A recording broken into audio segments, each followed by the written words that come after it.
الحمد لله رب العالمين، وبه نستعين على أمور الدنيا والدين.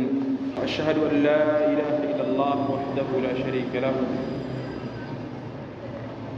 وأشهد أن محمدًا عبده ورسوله صلى الله عليه وعلى آله وصحبه ومن تبعهم بإحسان إلى يوم الدين. فقد قال الله تعالى: يا أيها الذين آمنوا اتقوا الله حق تقاته ولا تموتن إلا وأنتم مسلمون.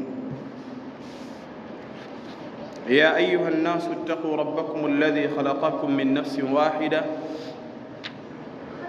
وخلق منها زوجها وبث منهما رجالا كثيرا ونساء، واتقوا الله الذي تساءلون به والأرحام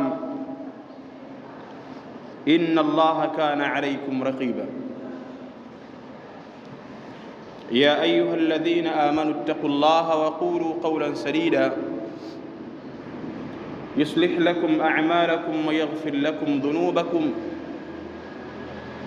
ومن يطع الله ورسوله فقد فاز فوزا عظيما. اللهم اجعلنا من الفائزين فوزا عظيما في الدنيا والآخرة. Ndugu zanguni katika imani, jambo la kwanza na kuhusieni kama vile ambavyo kuwa napaswa kuihusia nafsi yangu juu ya swala zima la kumwogopa Allah tabaraka wa taala, kwa sababu Allah tabaraka wa taala anataka yeye aogopewe, na tukimwangalia Allah tabaraka wa taala ana kila sababu ya yeye kuogopewa. Ukimwangalia Allah, miongoni mwa sifa zake anasema innahu ala kulli shay'in qadir, kwamba hakika yake yeye kila kitu anakiweza. Maana yake Allah tabaraka wa taala yeye ni muweza wa kila kitu. Lakini pia Allah tabaraka wa taala tunaona kwamba yeye ni mkubwa kuliko kitu chochote, na yeye ndiye muumba wa kila kitu, na yeye ni mfalme wa wafalme. Kwa hiyo kwa sifa hizi na nyingine ambazo kuwa zinamhusu Allah, tunaona kwamba ipo haja na ipo haki ya Allah tabaraka wa taala kuweza kuogopewa. Kwa jambo la kwanza na kuhusieni, kama ambavyo kuwa napaswa kuihusia nafsi yangu juu ya swala zima la kumwogopa Allah tabaraka wa taala. Lakini baada ya wasia huo, jambo la pili, tumekutana hapa kama ilivyo ada ya Uislamu. Allah tabaraka wa taala atuambia kwenye Qur'an, wadhakkir fa inna dhikra tanfa'u almu'minin, kwamba kumbusha, hakika ukumbusho utawafaa waumini. Sasa na sisi hapa tumekaa kwa ajili ya kukumbushana. Sisi kama Waislamu, kama waumini, kila wakati twasema na kila siku kwamba sisi ni binadamu. Maana yake kwenye ubinadamu wetu kuna mambo hatuyajui. Kwenye ubinadamu wetu kuna mambo tumeghafilika nayo. Kwenye ubinadamu wetu kuna mambo tumeyasahau. Kwa hiyo lazima tuweze kukumbushana, lazima tuweze kujuviana kwenye mambo kama haya na mengine ambayo kuwa yanahusu dini na dunia, kwa sababu hakuna mkamilifu. Kila mtu atakosea, na kila mtu anakosea kwa mujibu wa mazungumzo au maneno ya Mtume sallallahu alayhi wa alihi wasallam. Kwa hiyo tumekutana hapa kwa ajili hiyo, na ndiyo maana kwenye sheria ya Kiislamu au kwenye mfumo wa dini ya Kiislamu lazima kuwe na jambo la kukumbushana, na jambo hilo likikosekana tu katika jamii hizo, basi jamii hiyo huwa iko kwenye mtihani mkubwa. Mfano wa jamii ambayo kuwa tunaishi leo jamii yetu ya Nungwi leo, sababu ukiwauliza wale wahusika wa msikiti huu au hii misikiti hujengwa kwa ajili ya ibada za Allah, watu wakumbushwe, watu wasomeshwe, watu waekwe sawa kwenye mambo yanayohusu dini zao au dini yao, na si kuswali tu. Lakini ukiwatafuta wale kamati, wale wasimamizi, wale maimamu, wale waadhin wa msikiti huu, ukiwauliza kuna harakati gani hapa za dini, ukitoa kuswali hukuti harakati nyingine. Watu waje waswali, halafu yake yao waondoke. Tena ukizingatia hizo swala ambazo kuwa za swaliwa, swala za uhuru, maana yake kuanzia anayeswalisha mpaka anayeswalishwa. Kwa hiyo wewe swalisha, ukiweza usiweze swalisha, si yetu uondoke, tuna harakati zetu. Lakini ukitoa kuswali hakuna ibada nyingine ambayo kwa iendelee. Msikiti kama huu, msikiti wa njiani, msikiti mzuri, msikiti unao horofa, uko vizuri kabisa. Ukitakikana harakati za kidini za kielimu ziendelee sana kwenye mihadhara, kwenye kukumbushana, kwenye kusomeshana na mengineyo. Lakini kwa masikitiko makubwa kwenye jamii zetu, haya mambo huwezi kuyapata, haya mambo huwezi kuyakuta kwenye jamii zetu, hayamo kabisa. Na sio msikiti huu tu, na misikiti mengine na mengine na mengine katika jamii zetu yamekosa jambo hilo, jambo ambalo kuwa ni mtihani mkubwa zaidi ambao kuwa uliwaangamiza Bani Israil, kama Allah tabaraka wa taala alivyosema katika suratul Maida. Kwa hiyo kwa mnasaba huo, baada ya kuona tuna wajibu wa kukumbushana kwa sababu twasahau, tukaona ipo haja kwa sasa na kwa wakati wa mbele tuyatengeneze yale tuliyoyaharibu katika misikiti yetu, kwenye vituo vyetu vya dini, kwa ajili ya kukumbushana na kudarisishana na mengineyo ambayo kuwa yanahusu dini kiujumla. Sasa hapa tumekutana kwa ajili hiyo, na tukiwa hapa hatumaanishi kwamba labda kuna maelimu mengi tulionayo, kwamba kuna taaluma nyingi tulionayo kuliko wengine. Sisi tupo kwa mnasaba wa ule wajibu wetu ambao kuwa siku ya Kiyama sisi tutaulizwa kwa kidogo mtu alichokipata kwenye elimu, kwa kidogo mtu alichonacho kwenye taaluma. Siku ya Kiyama ataulizwa kwa nini hukukifikisha na kuwaambia wengine au kuwakumbusha wengine jambo hilo. Kwa hiyo tumekaa hapa kwa ajili ya kukumbushana kwa kile kichache ambacho kwa Allah tabaraka wa taala ametujalia. Na baada ya hapo insha Allah taala leo tutakumbushana maudhui inayosema khataru alistihzai wassukhriya billahi wa biayatihi wa birasulihi wa bidini alislam. Maudhui inasema hatari ya kufanya shere na istihzai kwa Allah na kwa aya za Allah na kwa mtume wa Allah na kwa dini ya Kiislamu. Hatari ya mtu kufanya istihzai kwenye dini, kufanya istihzai kwa Allah, kuchukizwa au kudharau jambo la dini ya Allah na mengine ambayo kuwa yanahusu dini, kwa kama vile Allah na aya zake na mtume wake. Hatari ya kufanya mambo kama haya. Ndugu zangu katika imani, leo tumechagua mada hii kwa muda mfupi ambao kuwa tuko nao kwa sababu ya hali zetu zilivyo.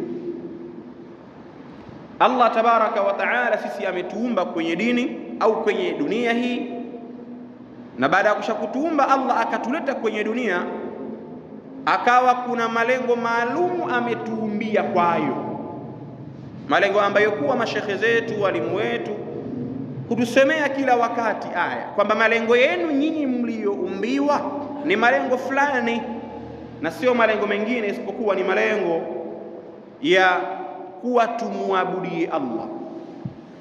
Sisi kuwepo kwenye dunia au kuletwa na Allah duniani, malengo ni kwamba tumuabudie Allah tabaraka wa taala. Na tukisema kumwabudia Allah, maana yake kwenye dini ya Uislamu tuwe Waislamu na kwenye Uislamu tumwabudu Allah tabaraka wa taala. Lakini kwa masikitiko makubwa, hili lengo ambalo kuwa tumeumbiwa kwalo tumelisahau. Lengo ambalo kuwa tumeambiwa ndo tufanye hilo tumelisahau. Imefikia katika mazingira yetu, humtambui Muislamu, humtambui aliyekuwa si Muislamu, humtambui kafiri, humtambui Mkristo na wengineo. Watu wote kwa sasa hivi, kwa wakati ambao kuwa tuko nao, ni watu tulio jamii moja, hakuna kubaguka. Watu wote tupo kwenye levo moja kwa mnasaba wa hali zetu ambazo kuwa tuko nazo, na hali hizi zinakuja kwa sababu ya kulisahau hili lengo. Maana mtu akilisahau lengo aliloumbiwa, atatoka nje yale ambayo kuwa ameumbiwa kwayo, atakuwa hana utofauti na kafiri. Maana kafiri yeye huwa hayafanyi yale aliyoambiwa kwenye Uislamu, huwa hakataziki kwa yale aliyokatazwa kwenye Uislamu, na aliyekuwa si Muislamu na yeye hivyo hivyo. Kwa hiyo tumekuwa tupo sawa sawa, na ndio maana kila kitu na kila sekta tumekuwa tuko hivyo, kwenye shughuli, kwenye maharusi, kwenye sherehe za waliokuwa si Waislamu na Waislamu zimekuwa sawa sawa. Kwa nini? Kwa sababu tumelisahau lengo, na si kulisahau lengo tu na kuidharau dini pia. Maana yake baada ya kwamba hatuyafanyi tuliyoambiwa, baada ya kwamba hatuyaachi tuliyokatazwa, hatujatosheka na hivyo tu, umefika wakati mpaka na mengine ya kudharau dini kwa maneno tunakuja nayo, ya kukejeli dini tunakuja nayo, kumkejeli mtume tunakuja nayo, kukejeli sunna za mtume tunakuja nazo kwa maneno na vitendo. Umeambiwa fanya hichi, halafu yake mtu akawa sitaki kufanya hicho, lakini haitoshi kwamba hakifanyi, halafu yake anakejeli na sukhria pia na kudharau na maneno istihzai kwenye lile. Tunazungumzia hatari ya jambo hili, hatari ya mtu kudharau, kukejeli, kufanya shere kwa Allah na kwa aya zake na kwa mtume wake na kwa dini ya Uislamu. Tutakumbushana kipengele hichi na maudhui hii kwa sababu tumesema kwenye jamii zetu hichi kitu kipo, kila sekta ya dini imedharauliwa. Muislamu wa leo katika zama zetu ni Muislamu wa swala tu.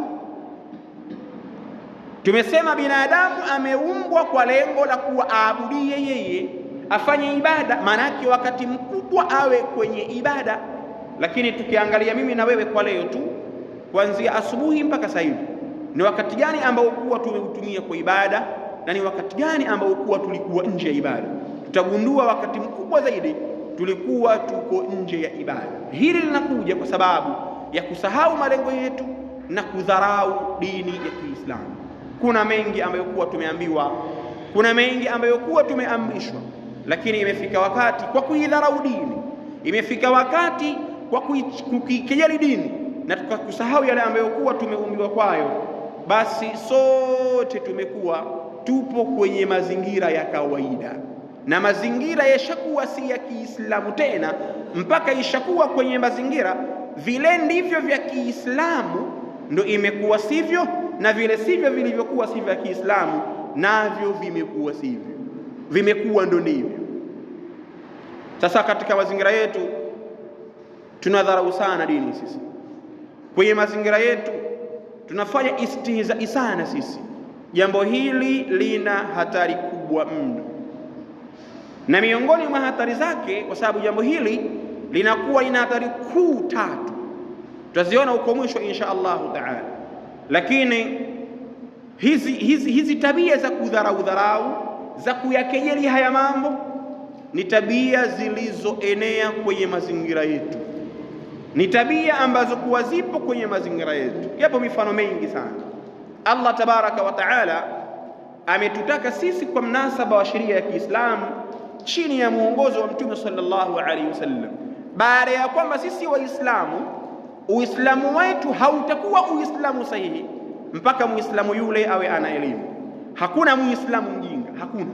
Allah tabaraka wa taala anasema, wa minan nasi wad-dawabi wal-an'ami mukhtalifun alwanuhu kadhalik innama yakhsha Allah min ibadihi alulama. Kwa hiyo elimu kwanza. Kwa hiyo muislamu mimi, muislamu wewe, muislamu yeye, kwenye uislamu mtu akaambiwa lazima asome, hatusomi watu mbio wala watu hawasomi, hakuna kusoma, hatufuatilii ibada zetu, kuna ilmu alhali kwenye ibada hatujui, tunakwenda mbio kwenye mazingira ya dunia, kusahau malengo. Swala tukiziangalia sio sahihi, ndoa tukiangalia sio sahihi, na ibada nyingi sana, kwa sababu ya kudharau ile elimu tulioambiwa tusome. Hili jambo la kudharau elimu ni jambo ambalo kubwa, lina hatari kubwa mno. Sheria ya Kiislamu yatuambia kwamba mtu yoyote atakapokuwa kwenye mazingira ya Uislamu akajihisi yeye Muislamu, lazima awe na wivu na Uislamu wake, lazima aujali Uislamu wake, Uislamu kwanza au dini kwanza, mengine pembeni. Yakija mazingira ya nyumbani yakiharibu dini, mazingira ya nyumbani tuweka pembeni, twasimamisha dini kwanza, bila ya kujua huyu aliyevuruga dini ni nani. Atakapokuwa baba tumweka pembeni, akiwa mama tumweka pembeni, na akiwa mke na wengineo. Kwenye mazingira yetu ya leo, wake zetu huharibu dini kusudi, na sisi tukawaangalia, maana tusije tukadaiwa talaka eti kwa sababu tumeambiwa tuvumilie. Kwenye mazingira yetu na makazi yetu huwa inakejeliwa na kuharibiwa dini, tupo na Uislamu wetu, ile dini kwanza inakuwa haipo. Inafikia wakati tunaangalia tu, na kuna baadhi ya mazingira tunao uwezo wa kusema, tunao uwezo wa kukataza, lakini namuogopa fulani, maana tunatoka mbali mimi na yeye.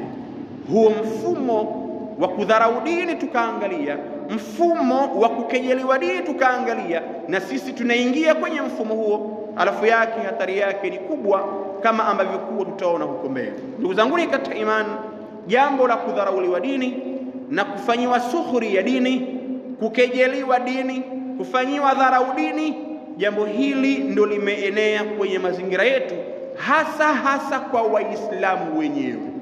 Kuna mifano mingi sana, lakini kwenye mifano hiyo tutoeni baadhi ya mifano.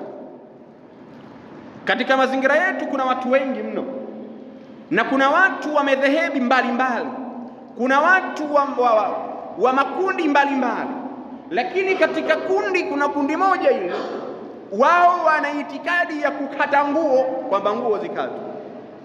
Umenunua jinsi yako dukani vizuri, ukanunua suruali yako vizuri, halafu ile suruali uko walikoshona hayakupima wewe, ikawa inafika chini ya ardhi, chini ya vifundo viwili. Katika makundi hayo yaliyoko katika ulimwengu wetu, kuna kundi linasema nguo ikatwe, ipunguzwe, isishuke chini ya vifundo. Huo ndio msimamo katika watu ambao kuwa husema vibaya, na hawa wamo. Kwa hiyo kuna baadhi ya Waislamu ambao kuwa huisifu sisi Waislamu, hawaoni tabu kukaa kitako wakawasema hawa, wale ndo vikazu, wale ndo watu wanaokata nguo, wale wakasema vibaya. Na sisi huwa tupo tukachangia mada hizo, tukasema siwezi kununua nguo yangu kwa pesa nyingi halafu eti mie nikaikate, siwezi jambo hilo, na likakejeliwa jambo hilo, wakakejeliwa watu wa jambo hilo. Mwisho wa habari hufanyiwa karaha katika mazingira ya mabarabarani, mitaani. Tukiwafanyia karaha hizo, mwisho tuwasema hao watu wakwenda kuruka motoni, na hatukati kweli na wala hatupunguzi kweli. Sasa watu huwa hawaelewi kwamba anayemfanyia sherehe mtu huyo wa kukata nguo hamfanyii sherehe yeye wala istihzai yeye, anamfanyia istihzai Mtume sallallahu alaihi wasallam. Maana yeye ndiye aliyesema katika hadithi iliyokuwa sahihi, izaratul muslimi ila nisfi saqi. Anasema Mtume hivi, kama wewe Muislamu unakubali, wewe Muislamu uko chini ya muongozo wa Mtume sallallahu alaihi wasallam, mtume wako unayemfuata kwenye Uislamu anasema hivi, izaratul muslimi ila nisfi saqi, kwamba vazi la mwanamme, suruali ya mwanamme, vazi la mwanamme kutoka juu lifike nusu muundi. Muundi wajulikana kwa lugha ya Kiswahili, kuna futi hapa au goti, halafu kuna vifundo viwili, kuna huu mfupa katikati, huu ndo unaitwa muundi. Muundi una juu na chini muundi. Mtume sallallahu alaihi wasallam anasema nguo ya Muislamu ifike katikati ya muundi. Hadithi hii sahihi inasomwa kila wakati kwenye vitabu vya kawaida imo, lakini sisi tunawakejeli watu wenye kuifuata hii hadithi bila ya kujua kwamba tuifanye hatari ya kufanya sukhria na kumkejeli Mtume sallallahu alaihi wasallama. Na ukimkejeli Mtume sallallahu alaihi wasallam ushamkejeli Allah, maana maagizo ya Mtume hayatokani na yeye, yanatoka kwa Allah moja kwa moja. Halafu yake tustarehe, mimi yangu si kati yako vipi, halafu tukenda hivyo tukafanya sheri kwa watu kama hao. Lakini pia kwenye mazingira yetu kuna sunna nyingi za Mtume sallallahu alaihi wasallam ambazo kuwa zifuatwe, lakini kuna wengine hawazifuati kwa makusudi, hawazitaki kwa makusudi, na haikutosha kuwa hawazitaki, halafu yake na wao wanaziletea kejeli juu yake. Mfano wa sunna nyingine, kuna hizi ndevu hizi ndevu ni katika jambo lililozua taharuki kwenye mazingira. Kuna watu wanazisema ndevu sana, wanawasema watu wa sunna za ndevu sana, inafikia wakati mpaka jamii, mpaka mazingira ya wale watu wajinga ishaanza kufahamu kwamba ndevu ni mifumo tu ya kufuga uchafu. Kuna baadhi ya wake tuliowaoa kwa kutokuyajua haya na kufuata mifumo ya kikafiri, basi tukeshala huwa tokata ndevu zetu. Halafu mume amka ndo keshanikata. Huwezi kukaa katika mazingira ya mimi au mazingira yangu uzikate ndevu, basi tushamalizana. Maana yake umekejeli sunna ya Mtume sallallahu alaihi wasallam. Unaishi na mazingira ya watu ambayo kuwa wamo walimu, wamo mashehe, wamo maustadhi, wamo maimamu, waikatana kuikejeli sunna ya ndevu. Akwambia hawana sunna yoyote wanayona wao isipokuwa ndevu. Ni kama kwamba hawa watu wa ndevu hawa wao ndo walioanzisha sunna ya ndevu. Ukikejeli ndevu, elewa unamkejeli Mtume sallallahu alaihi wasallam, kwa sababu Mtume sallallahu alaihi wasallam ndiye ambaye kuwa alituambia sisi Waislamu, afu liha wa qassu shawaribi, nyie wanaume wa Kiislamu nyinyi mfuge ndevu na mpunguze masharubu. Mtume wetu si alituambia hivyo, na ndiyo maana mpaka leo tunatamani zitokee dawa tukuze ndevu zetu, ili tunakufa na ndevu zetu. Allah akatuone kwamba hawa sunna waliifahamu. Hutokea watu katika Waislamu sunna hii wakaiwacha sunna hii, wakawa hawaitaki, halafu yake wakaikejeli. Unamkejeli Mtume sallallahu alaihi wasallam. Ukimkejeli Mtume, hujamkejeli Mtume tu, umemkejeli Allah, kwa sababu Allah ndiye aliyemwagiza Mtume sallallahu alaihi wasallam. Kwenye mazingira yetu jambo hilo ni jambo linalochukiwa vibaya. Kuna watu wengi, kuna mazingira mengi ya watu kwenye sunna ya ndevu haipo wala haijulikani. Kwenye mazingira yetu wafuga ndevu washaonekana kwamba ni alama ya ugaidi, na watu wanasema sana, wanadharau sana kuhusiana sunna ya ndevu, sunna ambayo imegogotezwa sana, sunna ambayo kwenye kauli yenye nguvu kwamba kufuga ndevu si sunna, ni wajibu. Na katika jambo ambalo kwa limeelezewa sana ni jambo la kuhusiana na ndevu.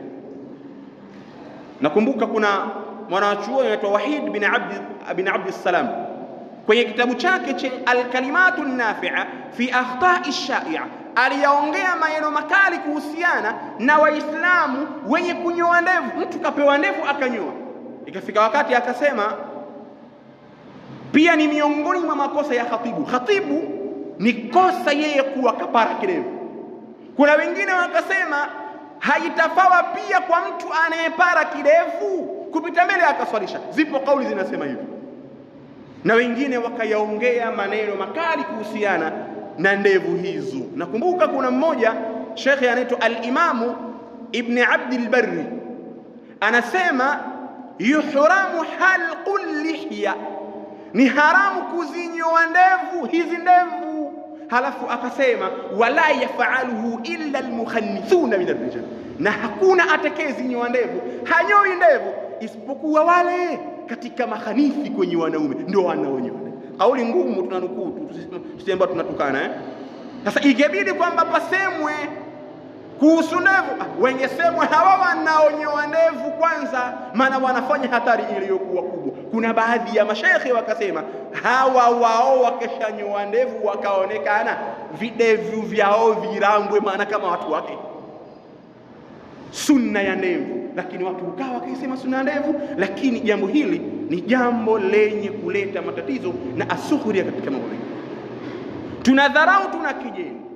Lakini pia ukitoa jambo hilo na sunna nyingine na faradhi nyingine na ibada nyingine nyingi sana ambazo kuwa tulitakikana sisi tuwe nazo, lakini kiutaratibu, lakini kimazingira, wallahi twazichukia mpaka zishaonekana kwamba si sunna tena wala si ibada tena, imekuwa ni haramu. Allah tabaraka wa taala kwenye Qur'ani anatuambia fankihu ma tahaba lakum minan nisa'i mathna wa thulatha wa ruba. Wanaume wa Kiislamu wanao uwezo waowe wawili, watatu, wanne. Ni agizo kutoka kwa Allah. Watu wake wa mazingira yetu, wakwe zetu na wengine, hili jambo walifanya ni kama kwamba kuna watu walikaa kikundi, lishakuwa jambo ambalo kuwa kama aya haiko tena hivi. Watu hawaoi tena, na ukioa unasema vibaya. Watu wanachukia jambo hili. Ni hatari kubwa mno kwa Allah tabaraka wa taala, kwa sababu kuna hatari ya kuchukia na kukejeli, kukebehi kwenye mambo ya dini ya Allah tabaraka wa taala na kwa Allah na kwa mtume wake. Hii ndiyo imekuwa kawaida yetu, kudharau. Kuwepo hapa sisi kuambiwa jambo kama hili ambalo kuwa lahusu dini, ambalo kuwa lahusu vipi tutaingia kwenye dini. Mambo kama haya ilitakikana kila muda tuwe nayo haya kwenye mihadhara, tumesema hapo mwanzo, kwenye darsa. Lakini hakuna mtu mvivu na ambaye kuwa anaogopa darsa kama mimi na wewe. Hii ni kudharau, hii ni kukejeli, na mbele ya Allah tabaraka wa taala utakwenda ieleza, kwa sababu kudharau huku na kukejeli huku, wewe utakuwa umeingia katika ile hatari ambayo kuwa madhara yake tutazungumza huko mwisho. Ndugu zangu katika imani, muda unakwenda sana, lakini mada yetu ni kukejeli na kudharau na kusema vibaya na kufanya shero katika mambo yanayohusu dini, mambo ambayo kuwa yapo kwenye mazingira yetu. Hata yule mtu ambaye kuwa anashika dini, wale watu wa dini kwenye mazingira yetu huwa ndo watu wabaya. Ukataka uwe kuna tabu kwenye jamii zetu za leo, basi wewe kuwa mtu wa dini. Kwa mtu wa dini vizuri kabisa, Allah anataka hivi, mtume kaamrisha hivi, mtume kakataza hivi. Ukishakuwa hivyo, wewe utasemwa vibaya, na watakao kusema vibaya wallahi si watu wa kanisani, wallahi si makafiri, ni Waislamu kama wewe, ni wacha Mungu kuliko wewe wanavyojifanya. Huwezekana wakawa walimu, wakawa maimamu, wakawa mashehe na wengineo, kwa sababu huwezekana yale mipango yao ya kutafuta kula kushaiharibu kwa ukweli ule ukwenda nao. Haya ndiyo mazingira ambayo kuwa tumekwenda nayo. Sheria ya Kiislamu inahesabu kwamba ni hatari kubwa mno kwa yoyote atakayebugudhi, akasema vibaya, akachukia, akakejeli na akayasema vibaya yale mambo ya dini. Na hatari zake zipo nyingi sana, na hatari ya kwanza kabisa, ndugu zangu katika imani, hatari ya kwanza ambayo kuwa yawapata watu wa aina hiyo ni hatari ya ukafiri. Wanakuwa makafiri. Tukisema makafiri sio kwamba labda kuna makafiri, kuna Waislamu kundi huitwa makafiri. Ndo hao waliokuwa si Waislamu. Sheria ya Kiislamu imeleta baadhi ya mambo, na mambo hayo yanaweza yakawa kwa Muislamu, lakini fikija vitu fulani mambo hayo huondoka. Mfano, mtu anaweza yeye akawa ana udhu, lakini kuna mambo yakimtokea mtu huyo huwa hana udhu tena, twaita vitenguzi vya udhu. Na mtu anaweza akawa na hili na hili na hili, lakini akitokezeshewa na vitenguzi, vile vitenguzi vinamtengua kwenye ibada ile, anaitwa hana udhu, anaitwa hana swala, anaitwa hana funga na mengineyo. Na kwenye Uislamu wetu kuna vitenguzi vya Uislamu.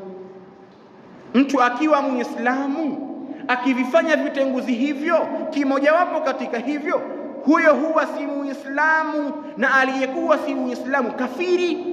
Wala hakuna vitu vitatu kwamba kuna kafiri na mtu wakati na Muislamu huwa kafiri.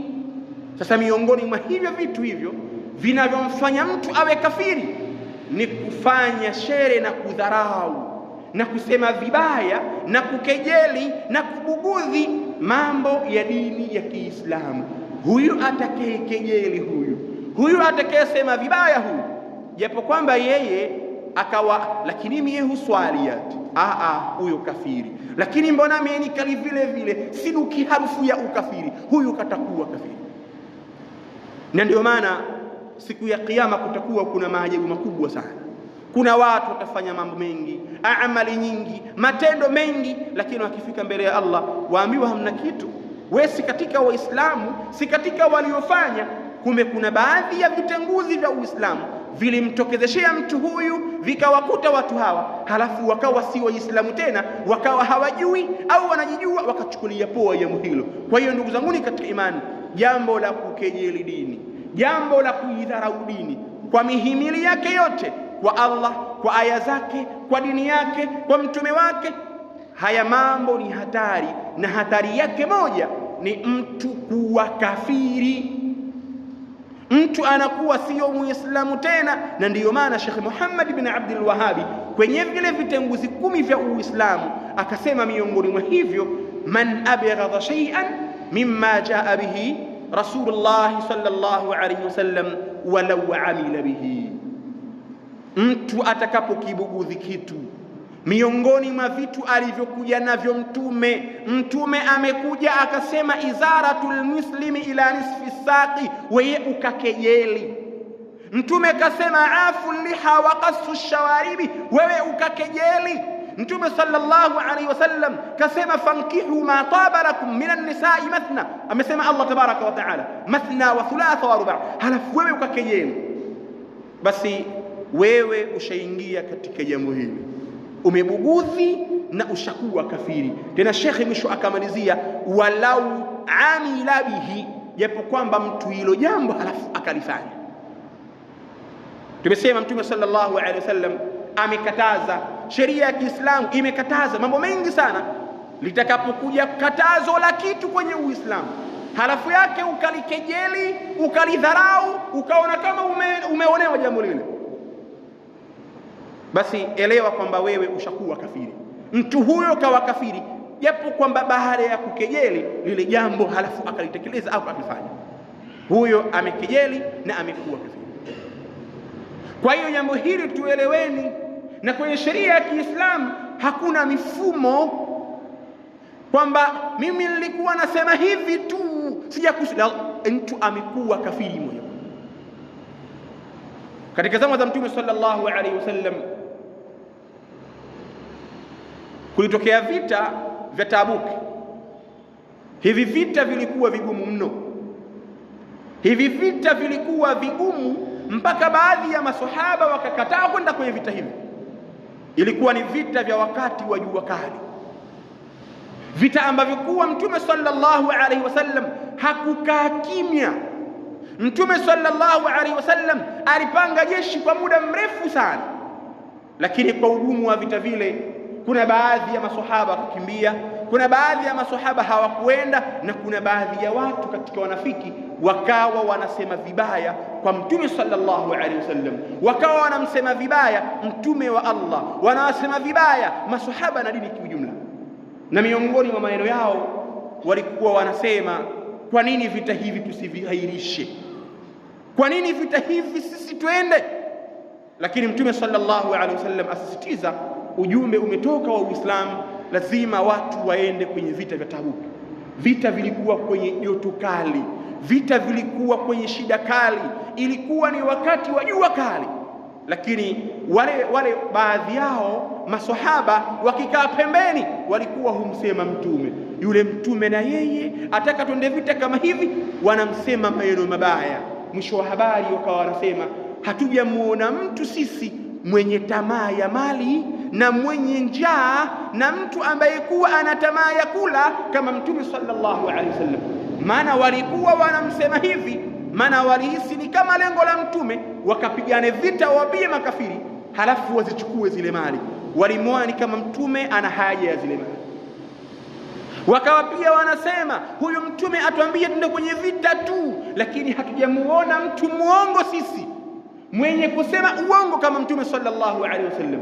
Pia hatujamuona mtu ambaye kuwa anakuwa ana woga kwenye vita kama mtume sallallahu alaihi wasallam. Tukifika atuambia sisi tupigane, halafu yeye sija kaa pembeni kwa sababu sisi mtume sija tupanga hivi na hivi. Wakawa wanasema vibaya kando na mtume sallallahu alaihi wasallam, wakiwa mbali na mtume sallallahu alaihi wasallam. Lakini kwenye maneno yao yale walikuja kushtukiziwa siku moja. Mtume akajajua kumbe kuna watu kwenye vita vya Tabuk huwa kuna maneno mengi wanakuwa wanayasema. Mtume sallallahu alaihi wasallam baada ya kulijua hilo, na wale maswahaba wenye kusema hivyo wakawa washajua kwamba mtume sallallahu alaihi wasallam eshajua kwamba sisi tunamsema hivi, wakatoka wakenda kwa mtume sallallahu alaihi wasallam kwa ajili ya kuomba radhi, kwa ajili ya kuwa wasamehewe. Baada ya kufika kwa mtume sallallahu alaihi wasallam, hawajayaongea walioyaongea, zikashuka aya kwa Allah tabaraka wa taala ambazo kuwa zinasema wala in sa'altahum la yaqulunna innama kunna nakhudhu wa nal'ab qul abillahi wa ayatihi wa rasulihi kuntum tastahzi'un la ta'tadhiru qad kafartum ba'da imanikum.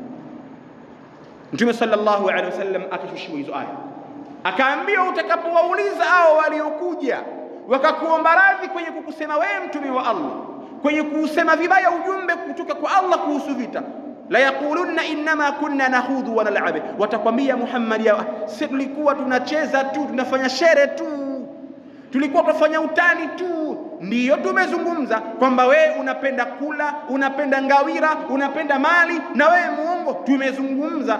Lakini innama kunna nakhudhu wa nal'ab, tulikuwa sisi tunacheza tu, tunafanya ule mchezo na mzaha. Lakini mtume sallallahu alaihi wasallam akaambiwa awaulize abillahi wa ayatihi wa rasulihi kuntum tastahzi'un, hivi nyinyi kwa Allah na kwa mtume wa Allah na kwa aya za Allah nyinyi ndio mnafanya shere? Kumbe hapo akawaambiwa awaambie la ta'tadhiru qad kafartum ba'da imanikum, hakuna udhuru kwenu na mshakuwa makafiri baada ya kuwa mumeamini. So mulikuwa waumini, mkawa maswahaba, mkawa wanafiki, halafu mkamsema mtume. Tena huwezekana ikawa si serious, mkasema tu kuhusu mtume na Allah na aya za Allah. Aambiwa awaambie la ta'tadhiru qad kafartum ba'da imanikum, hakuna udhuru na mshakufuru baada ya kuamini kwenu. Walikuwa makafiri. Lakini kuna wengine Allah aliwasamehe kwa sababu ya kutubia. Kwa hiyo hukumu hizo ziko hata kwenye zama zetu za leo. Kwa atakayesema vibaya dini, akimsema vibaya mtume, akiusema vibaya ujumbe aliokuja nao mtume, akimbugudhi mtume, akibugudhi Allah, akiwabugudhi hata wale watu ambao kuwa wanafuata dini, akakaa kitako mtu akawasema vibaya mashehe, akasema vibaya walimu, maustadhi. Ibn Uthaymeen kwenye kitabu chake cha Al-Halal wal Haram amelielezea hili na akasema watu hao nao makafiri, wale wanaokaa kitako wakawasema vibaya watu wa dini, na wao ni makafiri. Kwa sababu anasema hakuna kilichowafanya hawa watu wawazungumze watu wa dini vibaya isipokuwa ni ule mwenendo wao wa kuifuata dini. Wangekuwa si walimu wa dini wale, wangekuwa si mashekhe wa dini wale na maimamu na viongozi wa dini, hawa wanaowasema vibaya wasingewasema vibaya. Inaonyeshea wamewasema vibaya kwa mnasaba wa dini yao. Kwa hiyo na wao wanakuwa makafiri. Kwa hiyo ndugu zangu ni katika imani, hatari ya kwanza ya mtu mwenye kuchukia kitu, mwenye kubugudhi kitu, mwenye kudharau kitu katika mambo yanayohusu dini na mihimili yake, huyu mtu anakuwa kafiri. Hizi ndizo tabia zetu, hii ndiyo mifumo yetu ambayo kuwa tuko nayo. Yasoma aya ya Allah mtu adharau, yasoma hadithi ya mtume mtu adharau, unakuja ujumbe kutoka kwa Allah mtu adharau, kutoka kwa mtume mtu anadharau. Ile mifumo ya dini yote sisi hatupo nayo na twadharau kweli sote kwenye mazingira hayo. Tumeitana leo tuzinduane ili tuacheni kudharau, kukejeli na kufanya istihzai kwenye mambo hayo. Tunaingia kwenye Ramadhani kesho kutwa, lakini katika mambo ambayo kuwa hufanyiwa kejeli na Ramadhani pia hivyo.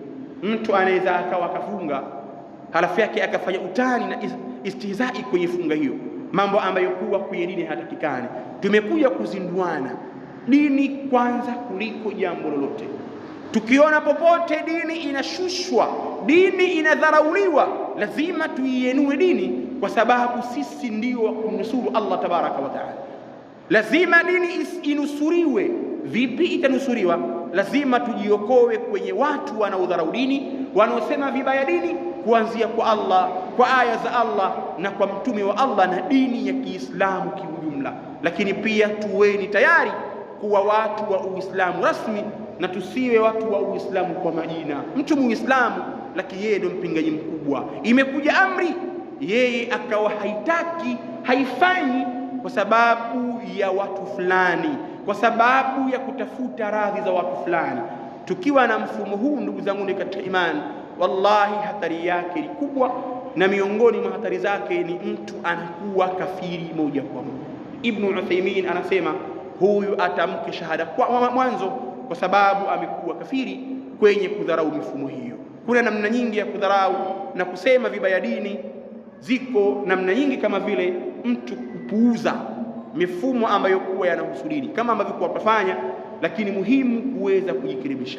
Kwa hiyo ndugu zangu katika imani, madhara ya kwanza ni mtu kuweza kuwa kafiri kwenye kudharau mambo ya dini, japo kwamba huswali na akawa anafanya mengine, huyo atakuwa ni kafiri. Lakini pia madhara mengine ambayo kwa kutokezeshea baada ya kwamba mtu kawa kafiri, hapa ulimwenguni hapa, Allah tabaraka wa taala huenda kwa huyu aliyedharau dini, aliyefanya sukhuria, akafanya istihzai kwa dini, huyu mtu inawezekana apate mengi yaliyokuwa hayamridhi katika adhabu za Allah tabaraka wa taala, kwa sababu Allah tabaraka wa taala ameahidi atainusuru hii dini. Allah tabaraka wa taala ameahidi atainusuru Qur'an, ataihifadhi Qur'an. Atakapotokea mtu akadharau Qur'an, atakapotokea mtu akaitemea mate Qur'an, huyu mtu kafiri. Lakini si ukafiri tu, hata Allah tabaraka wa taala anaweza akampa mtihani na adhabu ndogo ndogo hapa duniani kwanza.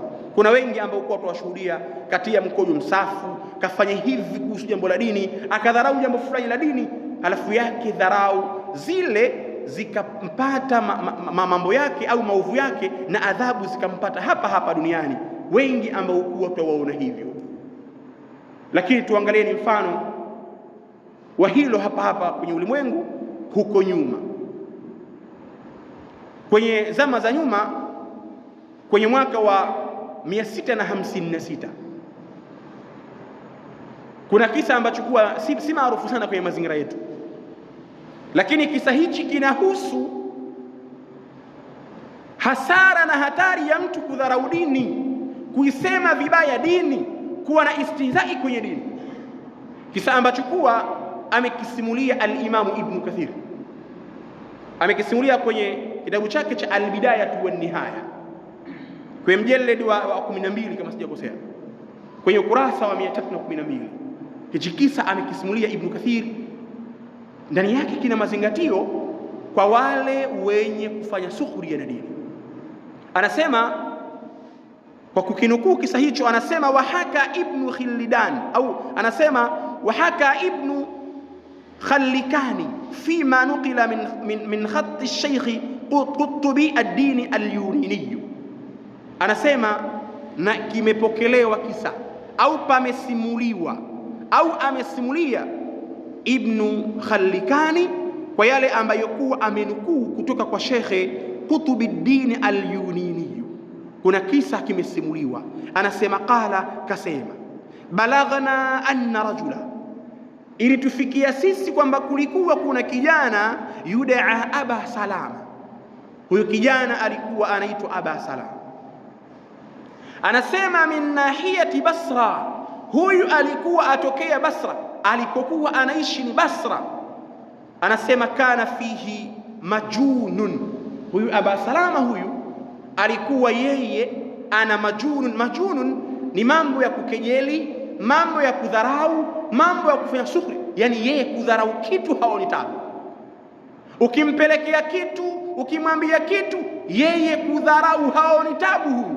Abu Salama anasema kana fihi majunu wastihtar, alikuwa ni mtu wa kudharau mambo na kukejeli mambo, kudharau watu na vitu vingine. Lakini anasema wastihtar, lakini pia alikuwa na tabia ya kufuata matamanio yake.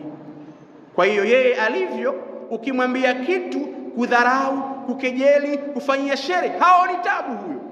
Lakini pia na anaangalia matamanio yake yanampelekea wapi, ndo aende huko, bila kujali matamanio alikokwenda ni kubaya au kuzuri. Yeye tabia yake anafuata hivyo. Anasema shekhe, fadhukira indahu siwaku, siku moja kukakumbushwa kwa mtu huyo msuwaki, wama fihi min alfadilati, na yale yaliyomo katika fadhila za msuwaki. Maana yake siku moja huyu alitokea mtu akenda akamkumbusha, akampa da'wa, akampa mawaidha yanayohusiana na msuwaki, fadhila za msuwaki, vipi mtu apige msuwaki, kama ambavyo kuwa twaona kwenye vitabu vya hadithi, twaona kwenye maneno ya Mtume sallallahu alaihi wasallam pale alipozungumza kuhusu jambo hilo. Kwa hiyo siku moja Abu Salama, mzee wa dharau, mzee wa kufuata matamanio, fadhukira indahu siwaku wa ma fihi min alfadilati, alikumbushwa siku moja kuhusu kupiga mswaki, fadhila zake ziko nyingi. Mtume sallallahu alaihi wasallam akasema hivi na hivi na hivi, kwa hiyo upige mswaki. Ni kukumbushwa na kupewa mawaidha kuhusu kupiga mswaki. Faqala, akasema mzee wa dharau Abu Salama, wallahi la astaku, wallahi mimi sipigi mswaki illa fil makhraji, isipokuwa mswaki huo nitaupiga kwenye makhraji, yani duburahu au duburahu, maana yake sehemu yake ya haja kubwa. Asemamie, sio mnanieleza kuhusu mswaki na fadhila zake zilizomo eti nitapata thawabu na hivi na hivi. Asema wallahi la astaku illa fil makhraji, yani duburahu. Anasema wallahi mimi sipigi mswaki, mnaifanya wafasaha, mnipe mawaidha mimi ya mswaki, sitaupiga mswaki huo illa fil makhraji, isipokuwa sehemu ya haja kubwa. Ikibidi nipige mswaki, taupiga kuna sehemu ya haja kubwa. Anasema shekhe, fa akhadha siwaka, Abu Salama mzee wa kejeli na mzee wa kufuata matamanio, baada ya kupewa mawaidha hayo, na akasema hapigi mswaki isipokuwa ataupiga kwenye sehemu za haja kubwa. Anasema fa akhadha siwaka, akachukua mswaki. Hetaka yeye kusema maneno matupu, akataka aoneshe kwa vitendo. Anasema fa akhadha siwakan, akachukua mswaki, fawada'ahu fi makhrajihi, akaupiga mswaki ule kwenye sehemu yake ya haja kubwa. Akapiga kweli mswaki. Yani anapewa sunna ya Mtume sallallahu alaihi wasallam, hadithi ya Mtume anapewa vipi. Mtume kaelezea Uislamu, unaelezea mswaki na fadhila zake. Asema mie msinambie huko mswaki tapiga mie, lakini kuna kwa sehemu ya nyuma. Fa akhadha siwakan, akachukua mswaki, fawada'ahu fi makhrajihi, na mswaki ule akaupiga kwenye sehemu yake ya nyuma. Ilikuwa ni dharau kubwa sana, kudharau dini, kudharau ukumbusho, kudharau mifumo ya dini. Anasema thumma akhrajahu, baada ya kusha kupiga mswaki kwenye sehemu zake za nyuma, kisha akautoa. Maana yake aioneshea kejeli dini. Anasema shekhe, baada ya hapo fahamila, akabeba mimba. Huyu mwanamume beba mimba. Allah anamuonyesha kwamba kejeli zake za kudharau dini, kudharau mifumo ya dini, kudharau ukumbusho unaotoka kwa Mtume sallallahu alaihi wasallam. Yeye apewa ukumbusho kuhusu mswaki, asema sipigi mswaki, na kwa dharau zake na kejeli zake mswaki akapiga sehemu za nyuma za haja kubwa. Anasema thumma akhrajahu, halafu mswaki ule akautoa sehemu za nyuma. Anasema shekhe, fahamila, hapo yule jamaa akaanza kubeba mimba. Famakatha ba'dahu 9 ashhurin, na akakaa na mimba ile kwa muda wa miezi 9, mimba iliyoingia kwa sababu ya mswaki.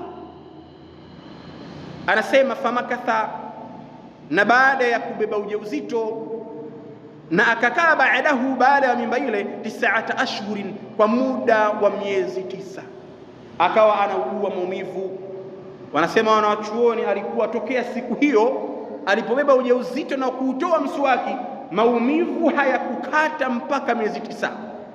Anasema baada ya kufika miezi 9, fawadaa walada, na akajifungua mtoto mwanamme. Mimba iliingia kwa sababu ya mswaki. Kisa kimethibiti katika Albidaya wa Nihaya ya Al-Imam Ibn Kathir. Kwa dharau zake Allah akamuonyesha uzito wa kudharau dini, kwa hiyo akawa ni mjamzito, halafu yake akakaa miezi 9. Anasema fawadaa walada ala sifatil jidrani au aljirdhani, halafu yake akazaa mtoto ambaye kuwa anasema ala sifatil jirdhani, akawa ana sifa yule mtoto aliyejifungua aina yake ni mfano wa jirdhani. Jirdhani ni yale mapanya makubwa, yale mapanya buku ndio huitwa jirdhani. Kwa hiyo jamaa alijifungua mtoto baada ya miezi 9 ambaye kuwa ana muonekano wa panya buku.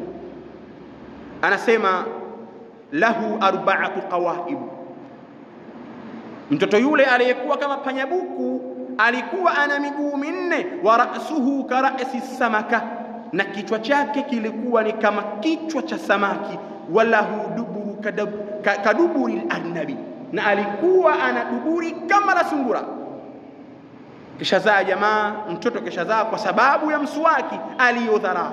Allahu akbar. Anasema shekhe, walamma wada'ahu, na wakati alipomzaa, saha dhalika alhayawan 3 sayhati, yule mnyama aliyemzaa ambaye kuwa ana mfumo wa panyabuku alipiga kelele mara 3. Faqamat ibnatu dhalika, na akasimama baada ya hapo. Anasema faqamat ibnatu dhalika arrajul, na kile kitoto kikasimama hapo hapo. Farakhasat ra'sahu, na kikavunjika kichwa chake. Famata, na kikafariki. Kwa hiyo yule mtoto si muda mrefu pale akafariki baada ya kwamba kishazaliwa. Waasha dhalika arrajulu, na akaishi yule kijana baada wadhihi, baada ya kujifungua kwake, yaumaini, aliishi siku 2. Wa mata fi thalithi, na akafariki siku ya 3.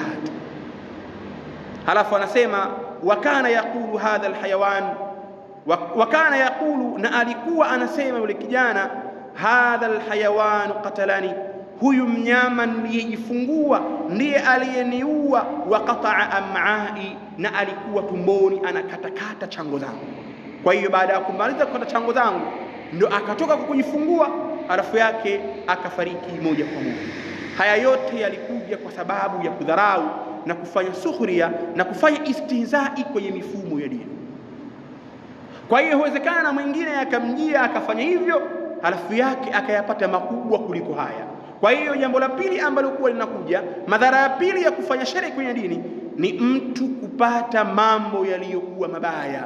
Kuna wengi wamepata magonjwa, kuna wengi wamepata maradhi kwa sababu ya kufanya shari katika dini, kwa sababu ya kuzidharau dini, kwa sababu ya kudharau mtume na aya za Allah na Allah mwenyewe. Kwa hiyo ndugu zangu ni katika imani, na kunasihini tuweni makini kwenye jambo hilo. Lazima kwenye dini tuacheni kudharau. Sisi ni Waislamu, lazima tuende kwenye mifumo ya dini. Lakini madhara ya tatu ambayo kwa atayapata mtu huyo ni kuingia motoni siku ya Kiyama. Allah tabaraka wa taala anasema walladhina kafaru lahum naru jahannam, na wale makafiri siku ya Kiyama watakuwa na moto wa jahannam. La yuqda alayhim fayamutu wala yukhaffafu anhum min adhabiha, na pia hawatokufa katika moto huo au hakutohukumiwa mpaka wakafa, na wala haitapunguzwa adhabu hiyo ya moto, hawatofanywa takhfifu adhabu hiyo ya moto. Anasema kadhalika najizi kulla kafur, na hivyo hivyo tutamlipa kila aliyekuwa kafiri. Tunakumbushana na kuelekezana kuhusiana na kukejeli mifumo ya dini, kuhusiana na kusema vibaya mambo ya dini. Yoyote atakayedharau kwenye dini akasema vibaya mifumo ya dini, jambo la kwanza anakuwa ni kafiri, lakini jambo jingine huenda lolote likamtokezeshea kabla ya kufa mtu huyu kama bado hajatubia. Kwa hiyo ala kulli hayrin, hivyo tutafikia hapa kwa leo. Wallahu ta'ala a'lam.